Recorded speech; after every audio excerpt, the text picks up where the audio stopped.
దేవతలు ఈ విధంగా ఒక కాలుని పైకని ఎందుకు కూర్చుంటారు? తాజ్ మహల్ కింద శివాలయం ఉందా? అసలు తాజ్ మహల్ని కట్టింది షాజహానేనా? చైనా సైంటిస్టులు ఎయిడ్స్కి మందును ఏ విధంగా కనిపెట్టారు? రష్యా అలస్కాని అమెరికాకు ఎందుకు అమ్మేసింది? ఇలాంటి అనేక ఇంట్రెస్టింగ్ విషయాల్ని మనం ఈ వీడియోలో డీటెయిల్గా తెలుసుకునే ప్రయత్నం చేద్దాం. వీడియో చాలా ఇంట్రెస్టింగ్గా ఉండబోతుంది కాబట్టి ఏమాత్రం స్కిప్ చేయకుండా పూర్తిగా చూసి అన్ని విషయాలు తెలుసుకోండి.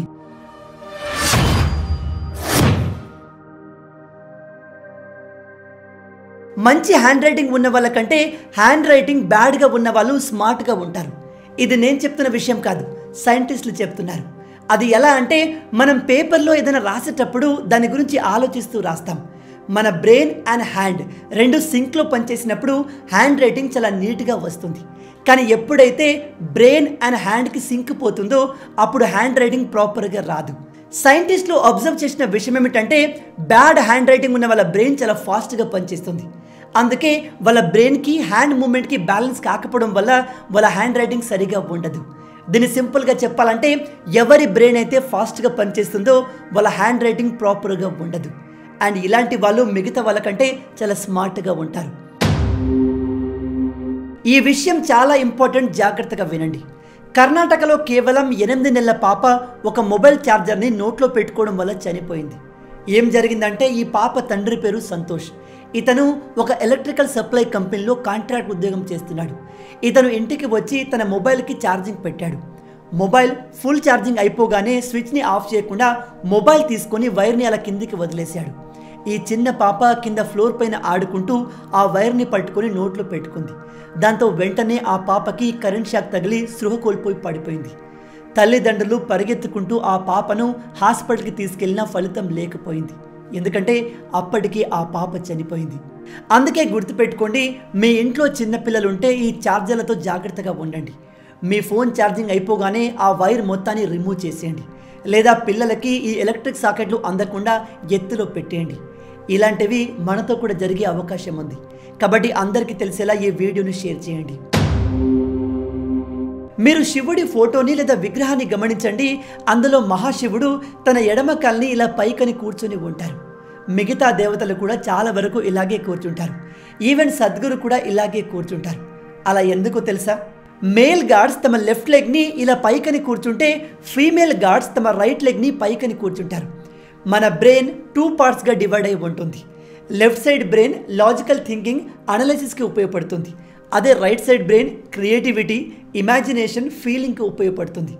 ఇక్కడ ఇంట్రెస్టింగ్ విషయం ఏమిటంటే, మన బాడీలోని రైట్ సైడ్ భాగాల్ని లెఫ్ట్ బ్రెయిన్ కంట్రోల్ చేస్తుంది, లెఫ్ట్ సైడ్ భాగాల్ని రైట్ బ్రెయిన్ కంట్రోల్ చేస్తుంది.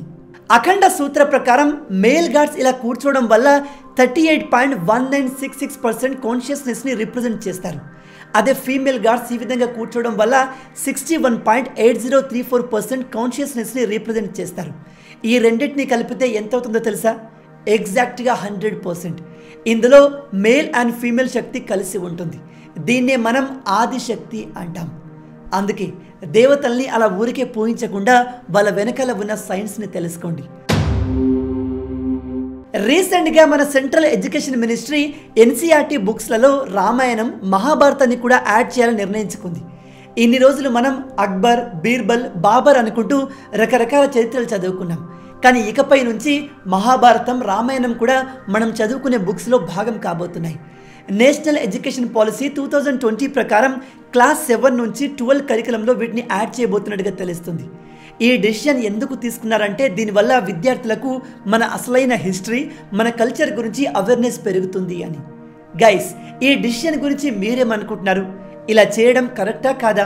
మీ ఆలోచనని కింద కమెంట్లో చెప్పండి. సోషల్ మీడియా మార్కెటింగ్ ద్వారా ఎంత సంపాదించవచ్చు అనే దానికి ఈ వీడియో ఒక బెస్ట్ ఎగ్జాంపుల్. ఇక్కడ కనిపిస్తున్న అబ్బాయి పేరు ఆస్టిన్. ఇతను చైనాకు చెందినవాడు. చైనాలో ఇతన్ని లిప్స్టిక్ కింగ్ అని పిలుస్తారు. అలా ఎందుకంటే ఇతను తన సోషల్ మీడియాలో లిప్స్టిక్ల గురించి ఎక్స్ప్లెయిన్ చేస్తూ ఉంటాడు. ఇతనికి లిప్స్టిక్స్ గురించి చాలా విషయాలు తెలుసు.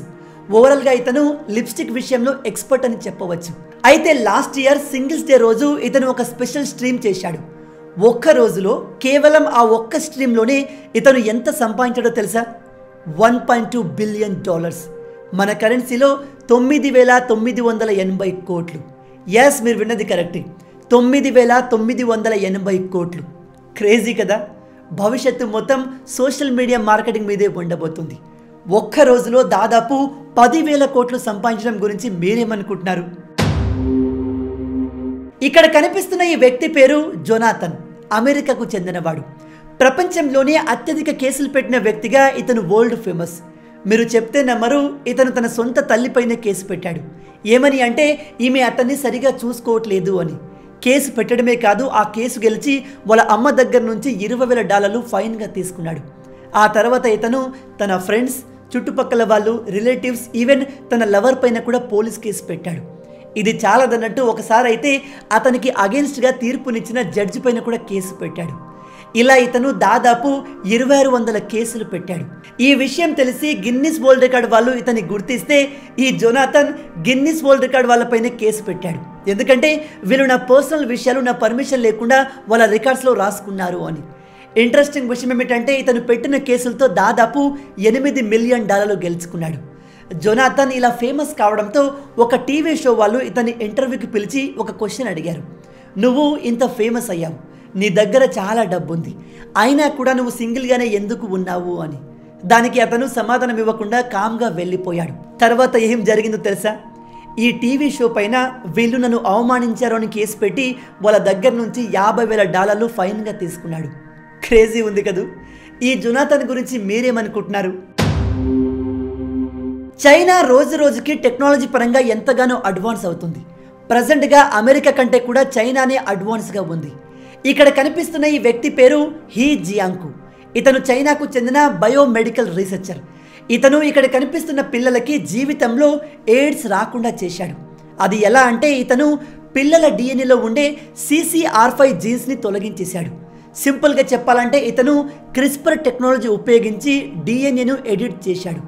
మన బాడీలో ఉండే డిఎన్ఏని మన పవర్, మన స్కిల్స్, స్టామినాను డిసైడ్ చేస్తాయి.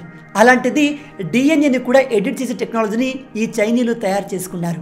దీంతో ప్రపంచవ్యాప్తంగా ఉన్న సైంటిస్టుల్లో భయం మొదలైంది. ఎందుకంటే ఈ విధంగా డిఎన్ఏను ఎడిట్ చేయడం వల్ల మనం సూపర్ హ్యూమన్స్ని తయారు చేయవచ్చు. ఒకవేళ చైనా సూపర్ హ్యూమన్స్ని తయారు చేయగలిగితే వాళ్ళను ప్రపంచంలో ఏ దేశం కూడా ఆపలేదు. దీని గురించి మీరేమనుకుంటున్నారు? ఇలా మనుషుల డిఎన్ఏని ఎడిట్ చేయడం వల్ల ప్రపంచం ఎలా మారబోతుంది? మీ ఆలోచనల్ని కింద కమెంట్లో చెప్పండి. ఈ విషయం అమ్మాయిల కోసం. మీరు మీ హెయిర్ స్ట్రైట్నింగ్ కోసం కెమికల్స్ని యూజ్ చేస్తున్నారా? అయితే మీలో యుటేరియన్ క్యాన్సర్ వచ్చే అవకాశం ఉంది. ఈ విషయాన్ని అమెరికన్ సైంటిస్టులు దాదాపు 33,000 మంది మహిళలపైన రీసెర్చ్ చేసి మరీ కన్ఫర్మ్ చేశారు. ఇలా ఎందుకు జరుగుతుందంటే మహిళలు ఉపయోగించే హెయిర్ స్ట్రైట్నింగ్ ప్రొడక్ట్స్లో డేంజరస్ కెమికల్స్ని ఉపయోగిస్తున్నారు. ఉదాహరణకి పారాబెన్స్, బిస్ఫినాల్, మెటల్స్, ఫార్మాల్డిహైడ్స్ లాంటి అనేక కెమికల్స్ని ఎక్కువగా యూజ్ చేస్తున్నారు. వీటి వల్లే యుటేరియన్ క్యాన్సర్ వచ్చే అవకాశం ఉంది. కాబట్టి ఒకవేళ మీరు హెయిర్ స్ట్రైట్నింగ్కి ఏదైనా కెమికల్స్ని యూజ్ చేస్తుంటే 1-2 సార్లు ఆలోచించండి. ప్రపంచంలో ఇప్పటి వరకు జరిగిన మోస్ట్ ఎక్స్పెన్సివ్ మిస్టేక్స్. నెంబర్ 1, 1998లో యాహూకి కేవలం $1 మిలియన్ గూగుల్ని కొనుక్కునే అవకాశం వచ్చింది. కానీ యాహూ ఆ అవకాశాన్ని రిజెక్ట్ చేసింది. ఈ మిస్టేక్ని రియలైజ్ అయ్యి యాహూ ఆ తర్వాత 2002లో గూగుల్ని $3 బిలియన్ కొనేందుకు ట్రై చేసింది. కానీ ఈసారి గూగుల్ నో చెప్పేసింది. ఆ తర్వాత 2008లో యాహూ కంపెనీకి సివియర్గా లాసెస్ రావడంతో మైక్రోసాఫ్ట్ యాహూని కొనేందుకు $45 బిలియన్ ఆఫర్ ఇచ్చింది. కానీ దీనికి యాహూ ఒప్పుకోలేదు. చివరగా 2016లో యాహూ మార్కెట్ మొత్తం పడిపోయింది. దాంతో వెరిజన్ అనే కంపెనీ యాహూని కేవలం $4.6 బిలియన్ కొనేసింది. మిస్టేక్ నెంబర్ 2, 1868లో రష్యాను పాలిస్తున్న అలెగ్జాండర్ అలస్కా మొత్తాన్ని కేవలం $7 మిలియన్ అమెరికాకు అమ్మేశాడు. ఎందుకంటే అతని ప్రకారం అలస్కాలో మంచు తప్ప ఏమీ ఉండదు. కానీ అమెరికా ఈ అలస్కాను కొన్న తర్వాత అక్కడ రీసెర్చ్ చేస్తే ఆ అలస్కా కింద విలువైన బంగారం, ఇతర ఖనిజాలు, ఆయిల్ కూడా దొరికాయి. ఇప్పుడు అలస్కా వాల్యూ దాదాపు $50 బిలియన్. కాబట్టి గుర్తుపెట్టుకోండి, ఎప్పుడు కూడా తొందరపడి నిర్ణయాలు తీసుకోకూడదు. వాటి వల్ల చాలా నష్టం ఉంటుంది. చివరి ఫ్యాక్ట్ తెలుసుకునే ముందు మీ అందరికీ ఒక చిన్న రిక్వెస్ట్. ఇప్పటి వరకు మీరు వీడియో చూశారంటే ఈ వీడియో మీకు తప్పకుండా నచ్చే ఉంటుంది.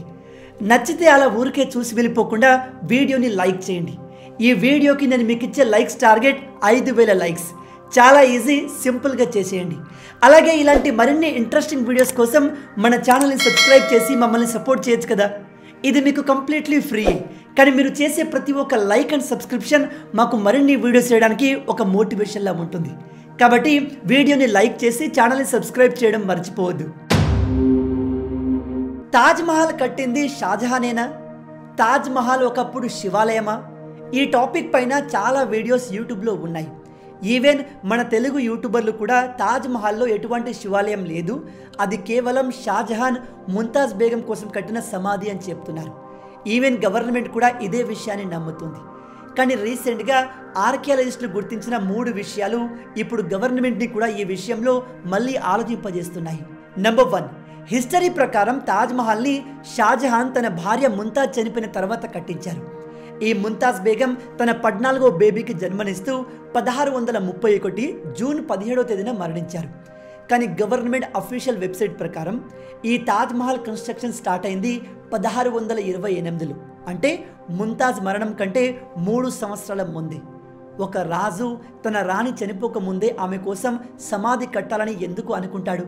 నెంబర్ 2, ఔరంగజేబ్ తన నాన్నగారైన షాజహాన్కి ఒక లెటర్ రాశాడు. అందులో తాజ్మహల్ గురించి ఈ కన్స్ట్రక్షన్ చాలా పురాతనమైంది, ఇది లీక్ అవుతుంది, కాబట్టి దీన్ని వెంటనే రిపేర్ చేయాలి అని రాశారు. తాజ్మహల్ని షాజహానే కట్టి ఉంటే దాన్ని పురాతనమైంది అని ఎందుకు పిలుస్తారు? బై ద వే, ఈ లెటర్ గురించిన ఇన్ఫర్మేషన్ 3 బుక్స్లో మెన్షన్ చేశారు. అవే ఆదాన్-ఈ ఆలంగిరి, యాద్ ఘర్నామా, మురుక్కా అక్బర్ బాది. వీటిని రాసింది కూడా ఇస్లాం స్కాలర్సే. నెంబర్ 3, అబ్దుల్ హమీద్ లహోరీ పాద్షానమా అనే బుక్ని 1648లో రాశారు. ఇతను స్వయంగా షాజహాన్తో ఉండేవాడు. ఇతను తన బుక్లో చెప్పింది ఏమిటంటే షాజహాన్ తాజ్మహల్ని వేరే రాజు నుంచి తీసుకున్నాడు అని. ఆ రాజు పేరు మహారాజా జైసింగ్. ఈ బుక్ ఇప్పుడు యూకేలోని రాయల్ లైబ్రరీలో ఉంది.